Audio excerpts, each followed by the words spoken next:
السلام جی، doctor سنتیک hair. آج ایک بہت امپورٹنٹ ٹاپک لائے ہیں ویورس کے لیے، اور ایک ایسا پوچھے جانے والا سوال ہے جو کہ بہت فریکوینٹلی لوگ پوچھتے بھی ہیں۔ لوگ اپنا اس میں ایک نظریہ پیش کرتے ہیں کہ ہمارے بچوں میں آج کل پڑھنے کا رجحان کم ہوتا جا رہا ہے، بچوں کے مارکس اچھے نہیں آ رہے، بچے بہت فریکوینٹ پڑھائی سے دور ہوتے جا رہے ہیں، پڑھائی میں دل نہیں لگتا، سبق یاد نہیں ہوتا، اسکول میں جا کے ٹیچر شکایت کرتی ہیں کہ بچے پڑھ نہیں پاتے، اور پڑھتے ہیں تو یاد نہیں رہتا، لکھتے ہیں تو اسے لکھا نہیں جاتا، لکھتے ہیں تو کمر میں درد ہوتی ہے۔ اس کی کیا مین وجوہات ہے؟ ہمیں اس میں کیا مدد کرنی چاہیے اپنے بچوں کی، اور یہ کتنا ایک پریشان کن ٹاپک ہے؟ تو سب سے پہلے تو یہ بات تو یہ کہ بہت ایک پریشان کن چیز ہے ہماری نیو جنریشن کے لیے، ہماری بچوں کے لیے، کہ آج کل کے بچے کیوں پڑھائی سے دور ہوتے جا رہے ہیں، اور کیا ریزن ہے کہ وہ پڑھ نہیں پاتے۔ اس کی سب سے بڑی وجہ تو ایک نگلیکٹ ہے۔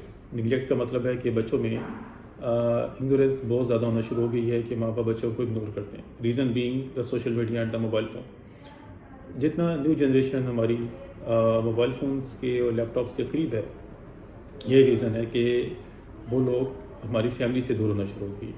جب فیملی میں ڈفرینسز بڑھتے ہیں تو اس طرح کے جو کمپلیکیشنز ہیں بچوں کی پڑھائی میں، بچوں کی سائیکالوجی میں، چائلڈ سائیکالوجی میں بالکل پیش آتے ہیں۔ تو سب سے پہلی بات تو یہ ہے کہ اپنی فیملی میں یہ کوشش کریں کہ فیملی ٹائم اپنا انکریز کریں، بچوں کے ساتھ بیٹھیں، بچوں کو ٹائم دیں جتنا ممکن ہے۔ سیکنڈ کام بچوں کی پڑھائی کے متعلق، خاص طور پہ وہ بچے جو مڈل ایج سے گزر رہے ہوتے ہیں، اراؤنڈ 8-9 ایئرس کے بعد سے لے کے 15 سال تک، یہ ایک بہت امپورٹنٹ ٹائم ہوتا ہے ان کی اسٹڈیز میں۔ تو ماں باپ کیا کرتے ہیں کہ ان کو پریشرائز کر کے کہ پڑھیں، ہر وقت پڑھیں، صبح شام پڑھیں، اسکول سے آئیں، اکیڈمی جائیں، اکیڈمی سے آئیں، ہوم ورک کریں، ہوم ورک کر کے پھر پڑھیں، پڑھنے کے بعد 10 بجے سوئیں۔ ٹیکنیکلی وہ بچے نان سٹاپ 10 سے 12 گھنٹے 13 گھنٹے تک پڑھ رہے ہوتے ہیں، جس سے ان کی جو پرفارمنس ہے ہمیشہ خراب ہوتی ہے۔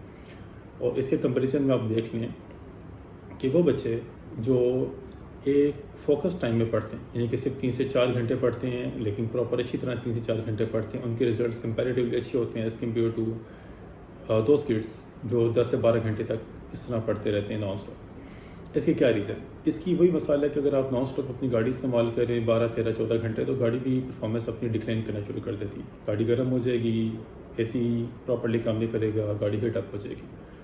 اسی طرح بچے جب نان اسٹاپ 10 12 13 گھنٹے اکیڈمیز، ٹیوشنز، اسکول واپس آ کے ہوم ورک کر لیں، پھر کریں گے، تو الٹیمیٹلی ان کی پرفارمنس ڈکلائن کرتی ہے۔ تو اس لیے کیا کرنے کی ضرورت ہے؟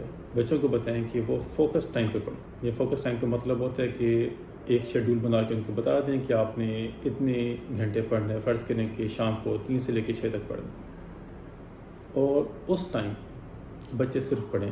اس کے علاوہ باقی ٹائم میں ان کی فزیکل ایکٹیویٹی لازمی ہونی چاہیے۔ جب تک فزیکل ایکٹیویٹی انکریز نہیں ہوگی، بچوں کی mental capacity, mental capability increase نہیں ہو سکتی۔ آپ اس بات پہ غور کر لیں کہ جب کسی بھی ادارے میں، cadet college, military academies, schools, medical colleges, یہاں باہر کے ملکوں میں آپ دیکھ لیں، جب بھی پڑھائی کا ذکر ہوتا ہے وہ ہمیشہ ساتھ فزیکل ایکٹیویٹی کو انکریج کرتے ہیں، انفورس کرتے ہیں، زبردستی فزیکل ایکٹیویٹی کراتے ہیں۔ اور اس کا یہ مقصد نہیں ہوتا کہ انہوں نے فری ٹائم دینا ہوتا، اس کا مقصد یہ ہوتا ہے کہ بچے فزیکلی فٹ ہوں گے تو وہ مینٹلی فٹ ہوں گے۔ اس لیے جب تک ہمارے بچے فزیکلی فٹ نہیں ہوں گے، ان کی مینٹل کیپیبلٹیز ڈکلائن کریں گی۔ سوشل میڈیا کا استعمال کم سے کم کریں۔ فزیکل ایکٹیویٹی کا مطلب ہرگز میں گھر میں کام کو نہیں کر رہا۔ بہت سے لوگ یہ غلط کرتے ہیں کہ گھر میں کام کر لیا تھا بچوں نے، امی کی ہیلپ کر لی تھی تو یہ فزیکل ایکٹیویٹی تھی، یہ غلط کنسیپٹ ہے۔ فزیکل ایکٹیویٹیز کا مطلب ہے آپ کی ایکسرسائز، آپ کی واک، جس سے آپ کا ویٹ بھی کم رہتا ہے، ڈائجیشن ایشوز اچھے رہتے ہیں، پیٹ ٹھیک رہتا ہے، اور مینٹل کیپیبلٹیز امپروو کرتی ہیں، آپ کی میموریز اچھی ہوتی ہیں۔ سیکنڈ، فائبر کا استعمال انکریز کیجیے۔ فائبر کا استعمال ہے فروٹس کا استعمال۔ تھرڈلی، بچوں کو بتائیں کہ رات کو جاگ کے پڑھنے سے میموری ایشوز زیادہ پیش آتے ہیں، تو دوپہر کے ٹائم، شام کے ٹائم آپ کوئی چیز پڑھیے، رات کا ٹائم سونے کا ہے، اس ٹائم نماز پڑھیے اور سوئیں۔ سورہ رحمان سننے سے میموری بہت بہتر ہوتی ہے، انگزائٹی کنٹرول ہوتی ہے۔ انگزائٹی کے ساتھ میموری لاس ہونا شروع ہو جاتا ہے، تو جتنا آپ میموری کو کنٹرول کریں گے اتنی آپ کی انگزائٹی کنٹرول رہے گی، اور آپ کی میموری جو ہے وہ بہتر رہے گی۔ اور last but not the least, وہ بچے جن کو اچھی طرح پرفارم نہیں کر پاتے، اور ماں باپ کو چاہیے کہ ان کے ساتھ بیٹھ کے ان کی ہیلپ کیجیے، بجائے سے کہ ان کو ڈانٹنے سے مارنے سے اس کا افیکٹ اور نگلیکٹ اور نیگیٹو بجائے گا. ان کی مدد کیجیے، انشاءاللہ بہتر ہے. Thank you.